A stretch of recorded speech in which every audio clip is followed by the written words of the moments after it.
Given equation है ये, जो एक पॉलिनोमियल है, इसको न्यूटन रैप्सन मेथड से सॉल्व करना है। ठीक है, अलग अलग पॉलिनोमियल के अलग अलग मेथड से, यहाँ पर्टिकुलर बोल रखा है इसको न्यूटन रैप्सन मेथड से सॉल्व करना है।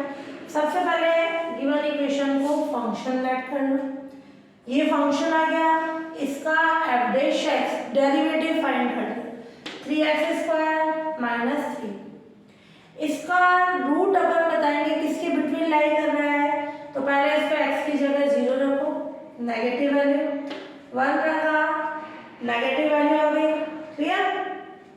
2 रखा नेगेटिव, 3 रखा पॉजिटिव, तो f(2) नेगेटिव है, f(3) पॉजिटिव है।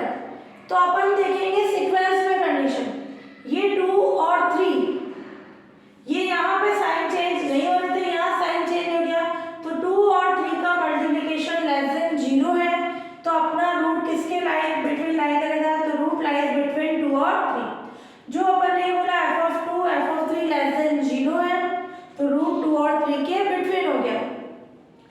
अपन ने लेट कर दिया इनिशियल अप्रोक्सीमेशन, जो प्रारंभ कर रहे हैं अप्रोक्सीमेशन, जिससे 2 और 3 के बिटवीन 2 से भी स्टार्ट कर सकते हैं, 3 से भी कर सकते हैं, इसके बीच कोई सी वैल्यू 2.1 2.2 किसी से भी कर सकते हैं, क्लियर।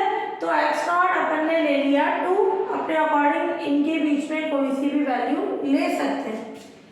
अब बाय न्यूटन रैप्सन मेथड क्या हो जाएगा, xn + 1 is equals to xn minus f(xn) upon f(xn), clear. ये न्यूटन रैप्सन का फॉर्मूला हो गया। xn फंक्शन ऑफ xn, जो ये fx है उसमें x की जगह n रखते हैं, तो xn का क्यूब माइनस 3xn माइनस 5।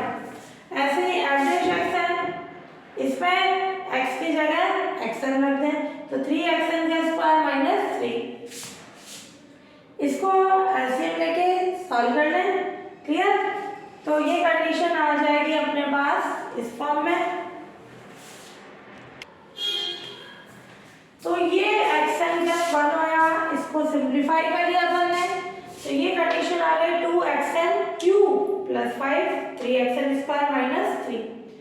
तो सबसे पहले अपन ने रूट निकाला, किसके बिटवीन लाई कर रहा है, इनिशियल लाइन कर लो, न्यूटन रैप्सन का फॉर्मूला है, उस पे फंक्शन और उसके डेरिवेटिव की वैल्यू रख दी अपन, ये कंडीशन आ गई। अब अपना ये था इनिशियल, जहाँ से अपन स्टार्ट कर रहे हैं। अब अपना फर्स्ट अप्रोक्सीमेशन x1 का मतलब इस पे n की जगह 0 पुट करना, n 0 पे क्या कंडीशन होगी, x1 2x0³ + 5 3x0² माइनस 3 की कंडीशन।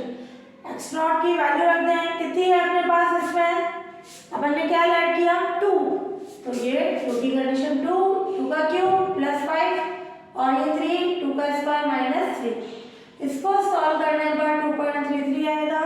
इसको साइंटिफिक कैलकुलेटर से सॉल्व करना, तो ये ब्रैकेट्स लगा के करना, ये ब्रैकेट फिर 2 ये क्यूब + 5 और ये डिवाइड और ये ब्रैकेट्स की कंडीशन और इक्वल्स टू ये कंडीशन। फिर x2 लें, यानी n क्या लेते हैं 1, इसमें n की जगह 1 पुट करना है, तो 2x1³ + 5 3x1² माइनस 3, x1 की ये वैल्यू पुट कर दें, क्लियर। इसको सॉल्व कर लें, तो ये कंडीशन आ जाएगी। फिर इसका अगला निकालें x3 2x2³ + 5 3x2² minus 3, solve करने पर ये आ जाएगा। ऐसे ही x4 के लिए x3 का यूज करो, उसको सिंप्लीफाई करें, इस फॉर्मूले में रख देंगे 3, वैल्यू पुट करके ये x4 आ जाएगा। ये तब तक करेंगे जब तक कि दो रूट्स में पॉइंट के बाद मिनिमम 1 या 2 वैल्यू सेम ही आ जाए।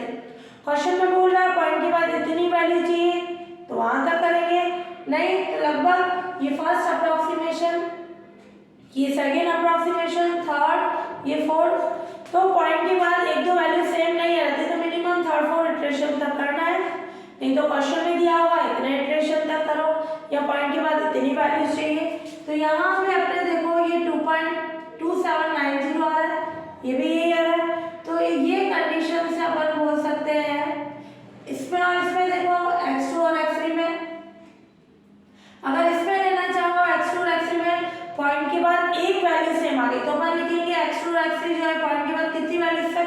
1 तो अपना अप्रॉक्सीमेट रूट 2.2 आ जाएगा। बट इस पे 4-5 इटरेशन चाहिए, अपन ने अगला इटरेशन में निकाला। पॉइंट के बाद मिनिमम 2 वैल्यूज तक चाहिए, ये 4 वैल्यूज तक सेम आ गया। तो x3 and x4 are same up to 4 decimal. Point के बाद 4 वैल्यूज तक सेम आ गए। तो अपन बोलेंगे root of equation first is x equals to 2.27 903 first थी, इवन इक्वेशन थी, उसका रूट ये आ गया।